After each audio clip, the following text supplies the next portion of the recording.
Oke, assalamualaikum warahmatullahi wabarakatuh. Apa kabar semuanya? Semoga semuanya masih dalam kondisi sehat walafiat dan juga masih tetap semangat belajarnya.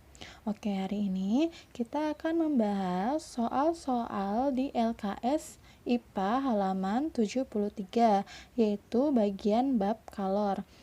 Silakan buka LKS-nya, kemudian kita bahas bersama-sama. Sudah dibuka? Oke, yang nomor 1, coba kalian perhatikan di sini nomor 1 ada benda-benda. Nah, mana saja yang merupakan isolator?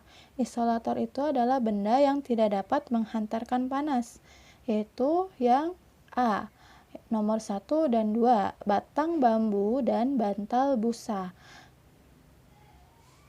Oke, kemudian nomor 2, kalian perhatikan di situ ada bagan perubahan wujud zat. Ada cair, padat, gas. Nah, perubahan wujud zat yang disertai dengan pelepasan kalor. Kalau pelepasan kalor berarti nanti zatnya itu dia bersifat kedinginan atau dingin ya. Yang mana saja?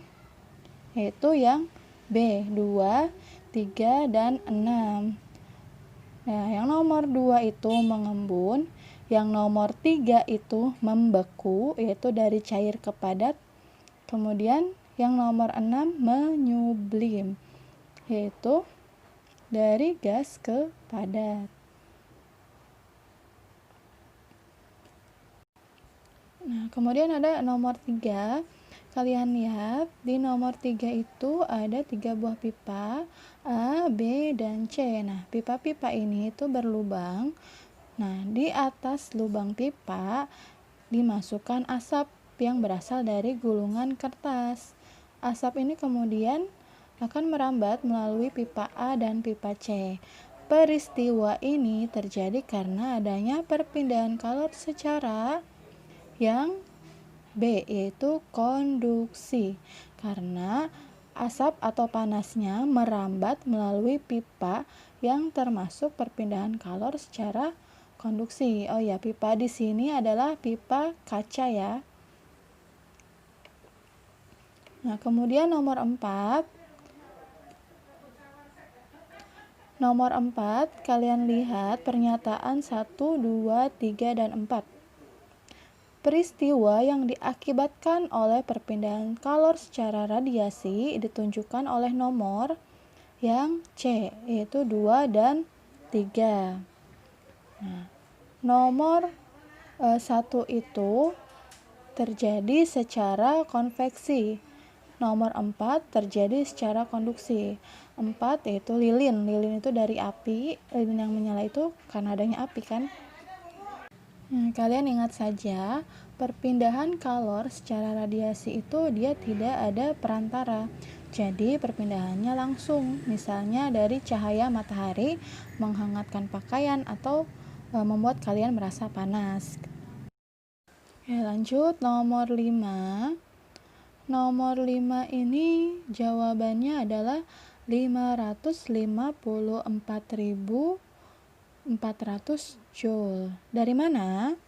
Oke, kita akan coba lihat hasil hitungan yang sudah Ibu kerjakan.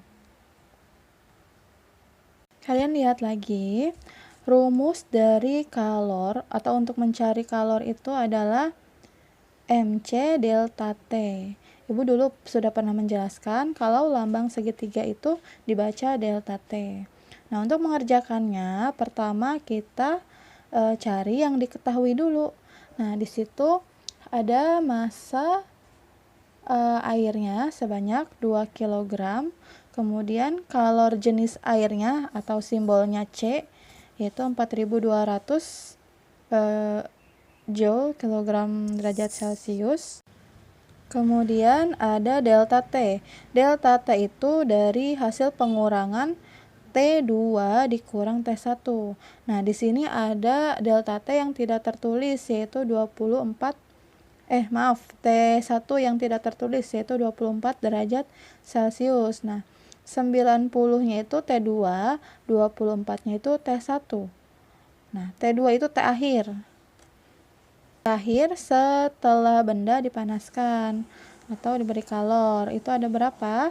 90 derajat dikurang 24 sama dengan 66 derajat Celcius. Kemudian kalian bisa langsung masukkan angkanya itu ke dalam rumus. Boleh dihitung lagi ya. 2 itu massa 2, C-nya 4200 dan delta T-nya 66. Semuanya boleh kalian kalikan menggunakan kalkulator. Kemudian hasilnya yaitu berapa? 554.400 joule. Ingat ya, satuan kalor adalah joule. Jawabannya yaitu D. Kemudian yang nomor 6, sama caranya. Tinggal kalian masukkan ke dalam rumus. Nah, karena nomor 6 ini yang ditanya adalah kalor jenis, nah maka mengerjakannya dengan menggunakan perkalian silang. Apabila yang ditanyakan C atau kalor jenis, berarti Q-nya ada di atas, massa dan delta T-nya ada di bawah. Q-nya dimasukkan 92.000, massanya karena yang diketahui 500 gram, maka diubah dulu menjadi kilogram. 500 dibagi 1000 sama dengan 0,5 kilogram. Hasilnya boleh kalian hitung sendiri. Nah, di sini Ibu hasilnya adalah 460 joule per kilogram derajat Celcius. Itu adalah aluminium. Jawabannya C. Selanjutnya kita ke soal nomor 7. Di situ ada batang besi yang dipanaskan. Sudah jelas ini merupakan perpindahan kalor secara konduksi. Kemudian nomor 8, coba dipahami soalnya secara seksama ya. Nomor 8 itu pada pemanasan air terjadi perubahan suhu dari 20 derajat Celcius menjadi 100 derajat Celcius. Nah, setelah itu suhu tidak berubah lagi walaupun pemanasan diteruskan. Hal ini terjadi karena kalor. Jawabannya adalah yang C untuk perubahan wujud. Kenapa? Karena air itu titik didihnya adalah 100 derajat Celcius. Sekalipun kalian memanaskan air secara terus-menerus, misalnya sampai 1 jam, sampai 2 jam, nah suhu itu tidak akan berubah. Suhu airnya tetap 100 derajat Celcius.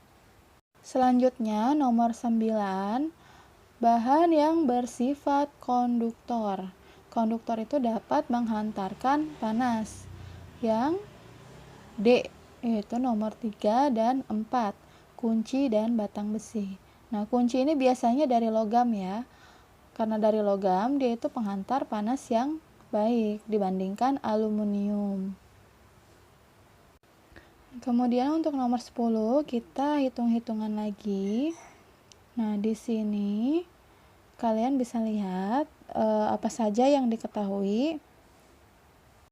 Yang pertama, ada delta T, ada Q-nya kalor, kemudian C. Masukkan ke dalam rumus. Yang ditanya adalah massa air laut. Nah, massanya diubah ke depan seperti tadi ya. Q-nya jadi di atas, kemudian C dikali delta T-nya di bawah. Itu ada berapa hasilnya. Nah, selanjutnya nomor 11. Nomor 11 juga sama, tinggal masukkan ke dalam rumus. Kemudian kalian hitung hasilnya dapat berapa. Selanjutnya nomor 12. Nomor 12 itu isinya penguapan. Yang B. Selanjutnya nomor 13. Besarnya energi kalor yang dibutuhkan untuk mengubah suhu bergantung pada, ingat aja rumusnya, yaitu Q sama dengan MC delta T. Berarti massa, kalor jenis, dan perubahan suhu zat. Kemudian nomor 14. Nah, nomor 14 ini itu adalah kalor lebur. Nah, kalor lebur itu seperti apa mengerjakannya? Kalau kalor lebur itu suhunya diabaikan. Jadi hanya rumusnya adalah Q M dikali delta M dikali L. Ya, rumusnya adalah Q sama dengan M dikali L. M-nya itu massa 150 gram. Karena satuannya gram harus diubah dulu ke kilogram. Jadi 0,15 dikali 205,3. Dikalikan hasilnya 30,795 kalori yang D. Nah, selanjutnya ada nomor 15, itu caranya sama seperti yang sudah Ibu jelaskan sebelum-sebelumnya ya. Tinggal kalian masukkan saja ke dalam rumus. Nah, nomor 16, coba perhatikan nomor 16. Di sini ada sebuah garis atau disebutnya bagan. Bagannya itu ada suhu yang menunjukkan ke suhu dan juga waktu yang horizontal. Nah, suhu ini dia sampai menjadi air itu 60 derajat Celcius. Nah, dari S-nya itu di minus 5 derajat Celcius. Oke, sekarang kita cari yang diketahui. Diketahuinya itu ada massa S 50 gram. Kemudian ada suhu S minus 5 derajat Celcius. Kemudian ada kalori jenis S 0,5 kalori per gram derajat Celcius. Kemudian kalori lebur S atau LS 80 kalori per gram. Kemudian ada suhu air atau T air 60 derajat Celcius. Dan C air atau massa jenis kalori jenis air 1 kalori per gram derajat Celcius. Yang ditanya yaitu kalor pada proses C ke D. Rumusnya adalah QMC delta T. Untuk memudahkan kalian, agar kalian paham juga, kita akan menghitung prosesnya dari satu persatu ya. Yang pertama dari proses A ke B. Itu rumusnya QMC delta T. Karena kalor jenis S yang diketahuinya itu gram per gram, maka masanya itu tidak perlu dirubah menjadi kilogram. Jadi dibiarkan saja 50 gram. Dimasukkan massa S-nya 50 dikali kalori jenisnya 0,5. Kemudian suhunya. Suhu S itu dari minus 5 sampai 0. 0 itu sewaktu S mau mencair. Berarti 0 dikurang minus 5. Ya, sama dengan itu berapa? 0 dikurang minus 5 itu berarti 0 ditambah 5. Jadi 50 kali 0,5 dikali 5 hasilnya 125 kalori. Kemudian dari proses B ke C. Nah, karena ini proses melebur, jadi kita hanya menghitung kalori leburnya saja, yaitu M dikali L. Itu 50 dikali kalori leburnya adalah 80, sama dengan 4000 kalori. Selanjutnya ada proses C ke D. Sama kita hitung QMC delta T. Berarti kalau yang ini saat S sudah mencair. Nah, masanya 50 dikali kalori jenisnya berapa? 1. Kemudian suhunya, suhu air, yaitu 60 derajat Celcius. Dari 60 dikurang 0. Nah, hasilnya adalah 3000 kalori. Nah, apabila ditanya itu adalah proses A ke D, maka kalian tinggal menjumlahkan saja dari penghitungan nomor 1, 2, dan 3. Hasilnya yaitu 7125 kalori. Selanjutnya nomor 17. Nomor 17 sama, tinggal dimasukkan saja ke dalam rumus. Lalu kalian jumlahkan. Nomor 18 itu adalah jawabannya yang C, gambar yang C. Alasannya itu karena air yang lebih panas dan telah memuai, dia biasanya langsung bergerak ke atas dan tidak bergerak ke samping. Jadi kalian lihat tanda panahnya. Kemudian nomor 19. 19 itu adalah yang C, melepaskan kalor. Benda yang menerima kalor itu dia akan menjadi panas. Kalau misalnya bendanya melepas kalor, dia akan menjadi dingin. Nah, nomor 20, tadi sudah Ibu sebutkan, menjemur pakaian itu termasuk peristiwa radiasi. Karena panasnya langsung dari matahari. Oke, cukup sekian pembahasan soal dari Ibu. Minggu depan kita akan membahas kisi-kisi karena tanggal 30 November kalian sudah ulangan semester atau penilaian akhir semester. Nah, minggu depan kita akan membahas kisi-kisi, selanjutnya juga akan membahas soal halaman 88 sampai 90 tentang energi ya. Cukup sekian dari Ibu, kurang lebihnya mohon maaf. Terima kasih. Wassalamualaikum warahmatullahi wabarakatuh.